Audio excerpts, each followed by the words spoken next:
So you guys have been asking me if I still train jujitsu. You would like to see more jujitsu content on the channel.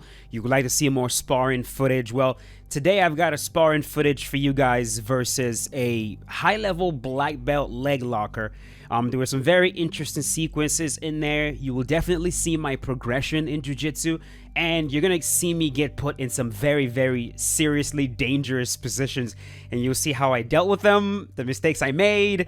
I think it's gonna be an interesting video for you guys to watch. The first section is going to be with commentary. I'll slow a few things down, I'll explain what I'm doing, and then in the end, I'm gonna have the full rolling video just go with no commentary for those of you that don't really want to listen to commentary and you just want to watch the whole entire thing. So I'm gonna leave a timestamp in the video right here. It's gonna tell you guys exactly where to skip if all you want to do is just watch the footage, no commentary, no slowdown, no pauses, nothing. You just want to watch it. So go right ahead, enjoy. Hope you guys have fun watching it, and I will see you guys later. Peace out. So right away, he is controlling my left arm, waiting for me to extract it. He switches to an inside bicep post, and from there he attacks a single leg. I pull my leg back so he switches to a double, and I defend that by digging for an underhook and pulling his arm above my hip. He uses that momentum to pull guard directly into shin to shin. He inserts his right leg between my legs and uses that to elevate me. From there, he captures my far leg, passes his lead leg underneath, and locks an inside senkaku on my left leg. Now this is bad news. So I start defending by first turning to my right, away from him and hiding my heel. He goes belly down and passes my leg over to his right arm and uses that to feed the foot to his left armpit.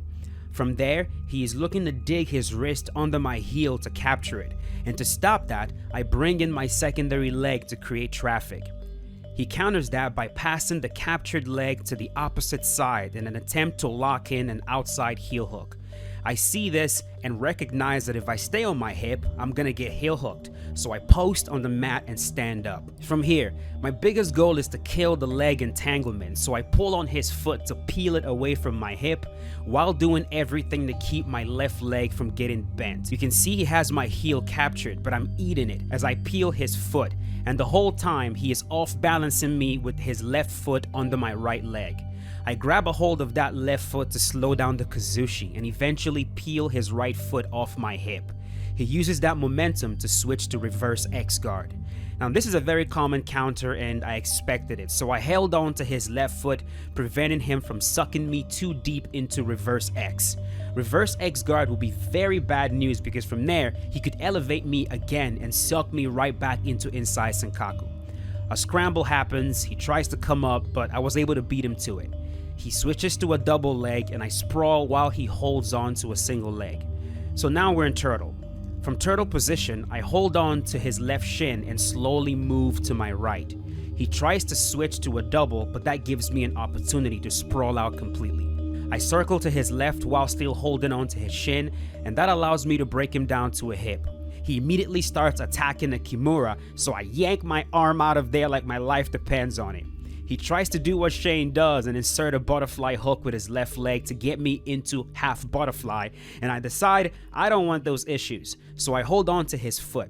He starts to kick in different directions to free the foot, and I hold on like a boy whose dad is about to go get some milk from the store real quick. I decide it's time to stop being lazy and get off my knees, so I post on his left armpit while still holding on to the leg, and I backstep out of there. He captures my leg briefly, but I backstep again and pass the guard. I step wide like an idiot into mount instead of being methodical and making sure I had his arms secure. So of course, he bridges, brings his elbows and knees in, and makes me look like the bum blue belt I am. Now of course, he has me broken down to a hip with my left leg captured, which means I'm in a world of shit yet again. He elevates his hip and tries to backstep into a leg entanglement on my right leg, and thank God I wasn't dumb enough to not see that, so I kept my knee bent and prevented him from stepping over it. I insert my right leg on the inside and use it to push to free my entangled left leg. Yay! Trouble averted for now. I go right back into trying to pass his guard and he recovers into his favorite guard, his half guard. Notice how he's on his side the whole entire time with a knee shield in. By placing his right knee across my hip, he prevents me from closing the distance and getting chest to chest to get him flat. I start controlling his left arm because that's the arm he wants to use to scoop up my right leg into some kind of leg entanglement, and by controlling that, I can at least not worry about a leg lock just yet. He starts to sit up with an underhook, so I get an underhook of my own on his right side and flatten him down a bit. He tries to control my posture by pulling on my head, but I know I definitely don't want to be chest to chest with him while he has that knee shield in. I've rolled with him enough to know breaking his knee shield and getting chest to chest will just leave me open to have butterfly, so I decide to keep my distance and look to use the back step pass instead. To hit it, I need to control the foot on that knee shield and have some kind of post on his upper body. Once I get my grips, I stand up with my right leg close to his midsection and I backstep. As long as I have his right foot controlled, I really don't have to worry about leg entanglements. I pass directly into knee on belly and use the opportunity to catch my breath a little. He bridges up, gets an underhook on my left side, and uses that to recover back to half guard. Now I notice he doesn't have his knee shield in, so I was a bit more comfortable getting down to chest. He squares up with me with his left leg between my legs, and I suspect he's looking to elevate me again like he did in the beginning of the round, so I create distance and collapse him to his side.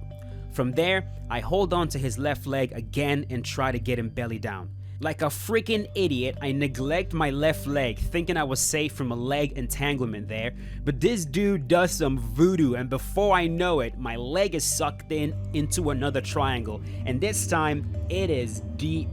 Before I can stand up, he bends my knee hard, captures my heel, goes belly down, and holy mother of God, that heel hook was nasty. I tapped so fast my ancestors could feel it. So we reset again. This time, I decide to approach his guard with a bit more respect. I stand up and start to cut an angle while controlling his bottom leg. He sits up and tries to get back to shin, and rather than let him elevate me again like the first time, I shoot for an underhook and try a diving knee cut, and I actually got through the guard. It's really not my preferred way of passing the guard because it's too much of an explosive move for my liking, but sometimes, you just gotta do that shit. So we end up in turtle again, and this time he kinda allows me to circle to his back without giving me much resistance.